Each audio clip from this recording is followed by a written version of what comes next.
Eto pa, isa humihirit na naman. Tanga, yung mga poging sinasabi mo, bakla din. RH, bakla din. Ano yung RH? Red Horse? Charing. Hindi ko alam ang ibig sabihin ng RH. Ano yung ibig sabihin ng RH? Bakla din. Napaka-bitter mo naman, ate.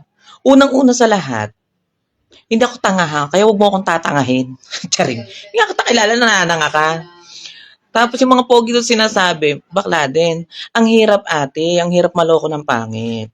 'Di ba? Yung maloko ka ng pogi okay lang kasi pogi yun eh. Pero yung maloko ka ng pangit, parang hindi naman katanggap-tanggap. 'Di ba?